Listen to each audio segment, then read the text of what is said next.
Hello दोस्तों, स्वागत है आपका फैक्टफुलनेस में। आज हम बात करेंगे पैंगोंग त्सो लेक के बारे में। पैंगोंग त्सो लेक जो कि काफ़ी चर्चा में रही है अभी, और जिस जिस पैंगोंग त्सो लेक पर भारत और चीन की सेना लगभग 9 महीने से आपस में जो उनका विवाद चल रहा था, जो जैसा कि हमारे सेना प्रमुख और जैसा कि सदन में हमारे जो रक्षा मंत्री हैं राजनाथ सिंह जी ने बयान दिया कि जो 9 महीने से दोनों जो सेनाएं हैं उनके बीच जो टसल चल रहा था, वो जो है अब दोनों सेनाओं की जो लगभग 9 राउंड की वार्ताएं चली, और तब ये निष्कर्ष निकाला गया कि अब जो है दोनों जो है डिसएंगेजमेंट पर राजी हुई हैं, और दोनों सेनाओं ने ये सहमति बनाई है कि जो प्री अप्रैल 2020 की जो पोजीशन थी, दोनों सेनाएं वहीं पर दोबारा से आ जाएंगी। तो हम जानते हैं कि पैंगोंग त्सो लेक क्या है। पैंगोंग त्सो लेक एक 135 किलोमीटर लंबी और 14,000 फीट ऊंची लेक है, और जिसका 1/3 भाग जो है वो भारत के पास है, और शेष भाग जो है जिस पर चाइना ने जो है एक तरह से अपना कब्जा कर रखा है। अब बात करते हैं कि पैंगोंग त्सो लेक बनी कैसे। तो ये एक ग्लेशियर लेक है। जैसा कि हमने उत्तराखंड में अभी आई आपदा में देखा कि वहां पर उसका एक कारण ये भी माना जा रहा है कि जो ग्लेशियर जो है वो फट गया था, और जिस वजह से वहां पर बाढ़ आई। तो ग्लेशियर क्या होते हैं तो ये जानते हैं।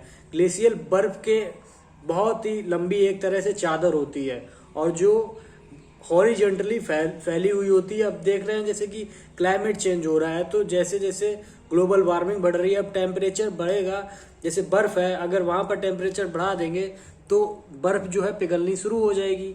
तो वैसा ही ग्लेशियर के साथ होता है। ग्लेशियर जो है बर्फ की लंबी चादर होती है। अब टेम्परेचर जैसे बढ़ता है तो वो ग्लेशियर जो है पिघलना शुरू कर देता है, और जो वहां से जो पानी आता है और जो पानी नीचे जाता है, तो कंटिन्यू जो है ग्लेशियर मेल्ट होता रहता है, तो पानी एक जगह पर इकट्ठा हो जाता है। तो वहां पर जो लेक बन जाती है उसे हम ग्लेशियर लेक बोलते हैं। अब बात करते हैं कि जो पैंगोंग त्सो लेक पर भारत और चाइना की पोजीशन क्या है। तो भारत जो है फिंजर 4 से फिंजर 8 तक जो है पेट्रोलिंग करता है, और ये भी बताता है कि ये जो है हमारा उस पर अधिकार है। और ये तो खैर, और अब बात करते हैं कि चाइना की पोजीशन क्या है। चाइना ये बोलता है कि भाई भारत जो है वो उनकी जो पोजीशन है फिंगर 3 तक ही है, और फिंगर 8 तक जो है वो उनका अवैध कब्जा है, या फिर ये जो है ऐसा है ही नहीं। वो बताते हैं कि ब्रिटिश एरा का हवाला देते हैं कि यहाँ मैकमोहन लाइन हो गई थी, तो ये सब चीज़ें थी। तो उसके आधार पर ये जो है इंटरनेशनल कम्युनिटी को गुमराह करता है। और लेकिन ये जो जितने भी उनके जो दावे हैं वो सीधे जो हैं बिल्कुल ही एकदम बेबुनियाद हैं।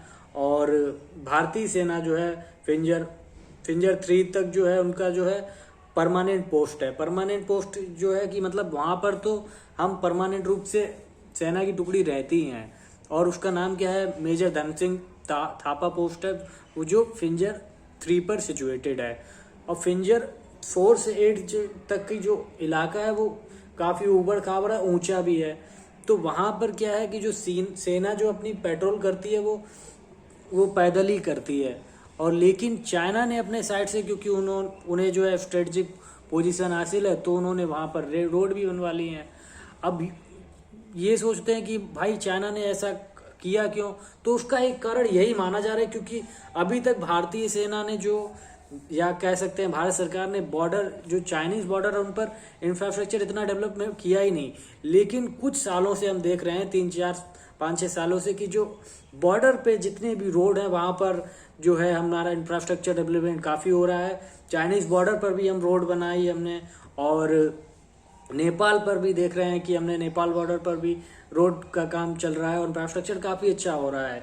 यही कारण है कि ये जो दोनों जो देश हैं, जैसे कि चाइना हुआ और नेपाल हुआ, इन दोनों जो देशों में आंतरिक जो है वो कलह तो हो ही रही है। चाइना में देखा कि हमने जो कोरोना वायरस हुआ उससे जन धन की इतनी ज्यादा हानि हुई, तो पब्लिक का प्रेशर है। तो इसीलिए उन्होंने अपना जो इंटरनल प्रेशर जो है उन्होंने दिखाने के लिए कि हाँ भाई हम जो इतने स्ट्रांग हैं, तो इंडिया को प्रेशर में लाने की कोशिश की कि हाँ हम आप पर एग्रेशन करेंगे। और उन्होंने यही सोचा कि भाई ठीक है, जैसे 1962 वार में हुआ कि हालांकि भारत ने काफी अपनी कोशिशें की थी, लेकिन वो हमारी आखिर में हमें पराजय का सामना करना पड़ा। लेकिन अभी जो सिचुएशन हमारी ऐसी हो गई है कि चाइना ने कोशिश की कि हाँ फिर हम वही चीज जो है दोहराएंगे, लेकिन हमारी सेना ने इतना अच्छा प्रदर्शन किया और जो चाइना जो है जो हर देश पर अपना कब्जा कर रहा है, और जो हमारी सेना की और हमारी सरकार की भी ये एक बहुत बड़ी जीत है कि जो चाइनीज टैंक जो हमने देखे वो वापस होने लगे।